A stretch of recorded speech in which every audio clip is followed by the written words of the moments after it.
Hi guys, welcome back to African Musing. So the book I'll be reading excerpts from is called The School for Good and Evil by Soman Chainani. So first, I'll read the written synopsis and give my review of the synopsis. Then I'll read parts of the first chapter and give you my thoughts on it. Also, guess if I've already read the book and write your answer in the comment section. Okay, let's begin.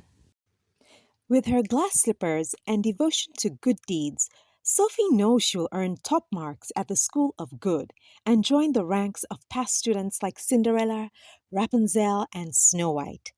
Meanwhile, Agatha, with her shapeless black frocks and wicked black cat, seems a natural fit for the villains in the School for Evil.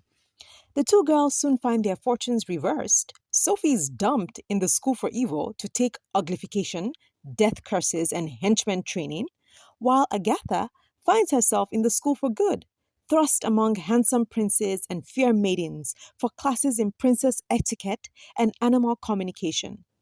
But what if the mistake is actually the first clue to discovering who Sophie and Agatha really are? Just based off this synopsis, yes, I would read The School for Good and Evil. For me, the attractive thing is how the main character gets dumped in the school for villains despite being a good person. I'm wondering why that happened. So now, let's read the book. So how I'm going to do it is I'm going to read parts of the first chapter so that we can see the two main characters without it getting too long. All right then. Chapter 1. The Princess and the Witch. Sophie had waited all her life to be kidnapped, but tonight all the other children of Galvadon righted in their beds. If the schoolmaster took them, they would never return, never lead a full life, never see their family again. Tonight, these children dreamt of a red-eyed thief with the body of a beast come to rip them from their sheets and stifle their screams. Sophie dreamt of princes instead. She had arrived at a castle ball thrown in her honor, only to find the hall filled with 100 suitors and no other girls in sight. Here for the first time were boys who deserved her, she thought as she walked the line, hair shiny and thick, muscles taut through skirts, skin smooth and tan, beautiful and attentive like princes should be. But just as she came to one who seemed better than the rest, with brilliant blue eyes and ghostly white hair, the one who felt like happily ever after, a hammer broke through the walls of the room and smashed the princess to shards. Sophie's eyes opened to morning. The hammer was real. The princes were not. Father, if I don't sleep 9 hours, my eyes look swollen. Everyone's prattling on that you're to be taken this year, her father said, nailing a misshapen bar over her bedroom window, now completely obscured by locks, spikes, and screws. They tell me to shear your hair, muddy up your face, and as if I believe all this fairy tale hogwash. But no one's getting in here tonight, that's for sure. He pounded a deafening crack as exclamation. Sophie rubbed her ears and frowned at her once lovely window, now something you would see in a witch's den. Locks? Why didn't anyone think of that before? I don't know why they all think it's you, he said, silver hair slicked with sweat. If it's goodness that schoolmaster's fellow wants, he'll take Gunilda's daughter. Sophie tensed. Belle? Perfect child, that one is, he said. Brings her father home-cooked lunches at the mill, gives the leftovers to the poor hag in the square. Sophie heard the edge in her father's voice. She had never once cooked a full meal for him, even after her mother died. Naturally, she had good reason. The oil and smoke would clog her pores. But she knew it was a sore point. This didn't mean her father had gone hungry. Instead, she offered him her own favorite foods: mashed beets, broccoli stew, boiled asparagus, steamed spinach. He hadn't ballooned into a blimp like Belle's father, precisely because she hadn't brought him home-cooked lamb fricassees and cheese soufflés at the mill. As the poor hag in the square, that old crone, despite claiming hunger day after day, was fat. And if Belle had anything to do with it, then she wasn't good at all, but the worst kind of evil. Sophie smiled back at her father. Like you said, it's all hogwash. She swept out of bed and slammed the bathroom door. She studied her face in the mirror. The rude awakening had taken its toll. Her waist-long hair, the color of spun gold, didn't have its usual sheen. Her jade-green eyes looked faded. Her luscious red lips a touch dry. Even the glow of her creamy peach skin had dulled. But still a princess, she thought.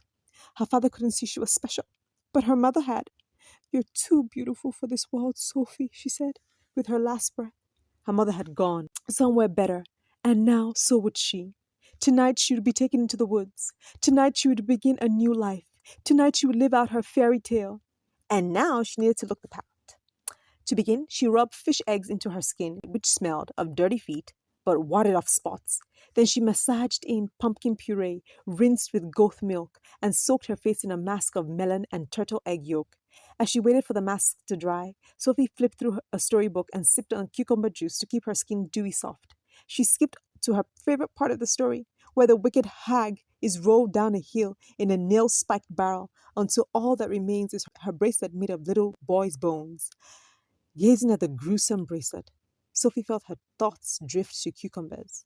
Suppose there were no cucumbers in the woods. Suppose other princesses had depleted the supply. No cucumbers! She would shrivel! She would wither! She would... Dry melon flakes fell to the floor. She turned to the mirror and saw her brow creased in worry. First ruined sleep and now wrinkles. At this rate, she would be a hag by afternoon. She relaxed her face and banished thoughts of vegetables. And for the rest of Sophie's beauty routine, it could fill a dozen storybooks. Suffice it to say, it included goose feathers, picked potatoes, horse hooves, cream of cashews, and a vial of cow blood. 2 hours of rigorous grooming later, she stepped from the house in a breezy pink dress, sparkling glass heels, and hair in an impeccable braid. She had one last day before the schoolmaster's arrival and planned to use each and every minute to remind him why she, and not Belle or Tabitha or Sabrina or any other impostor, should be kidnapped. Sophie's best friend lived in a cemetery. Given her loathing of things grim, grey, and poorly lit, one would expect Sophie to host visits at her cottage or find a new best friend. But instead, she had climbed to the house atop Graves Hill every day this week, careful to maintain a smile on her face, since that was the point of a good deed after all. "Where are you going?" Sophie turned. Radley smiled at her with buck teeth and anemically red hair. He lived nowhere near Graves Hill, but made it a habit to stalk her at all hours of the day.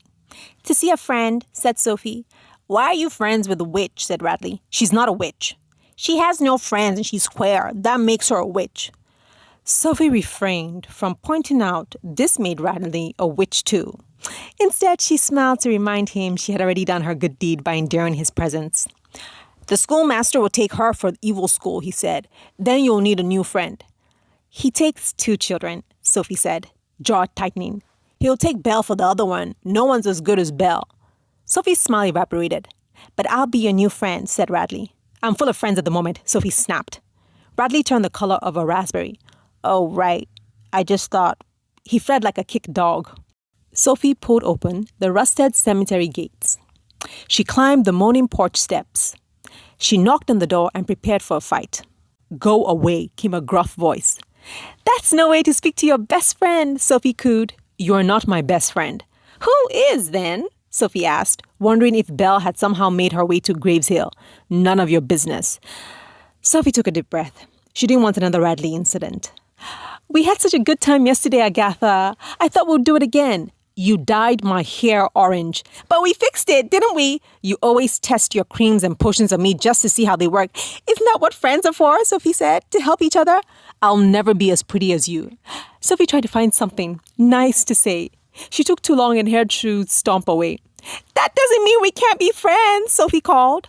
A familiar cat, bald and wrinkled, growled at her across the porch. She whipped back to the door. "I brought biscuits." Shrew stepped stopped. "Real ones or the ones you made?" Sophie shrank from the slinking cat. "Fluffy and buttery, just like you love." The cat hissed. "Agatha, let me in." "You'll say I smell." "You don't smell." "Then why did you say it last time?" "Because you smelled last time, Agatha. The cat is spitting. Maybe it smells ulterior motives." The cat barred claws. "Agatha, open the door." It pounced at her face. Sophie screamed. A hand stabbed between them and swatted the cat down. Sophie looked up. "Reaper ran out of birds," said Agatha. Her hideous dome of black hair looked like it was coated in oil. Her hulking black dress, shapeless as a potato sack, couldn't hide freakish pale skin and jutting bones. Ladybug eyes bulged from her sunken face. "I thought we'd go for a walk," Sophie said. Agatha leaned against the door. "I'm still trying to figure out why you're friends with me." "Because you're sweet and funny," said Sophie. "My mother says I'm bitter and grumpy," said Agatha. "So one of you is lying." All right, there we have it, The School for Good and Evil. So let me know what you think. Will you guys read this book?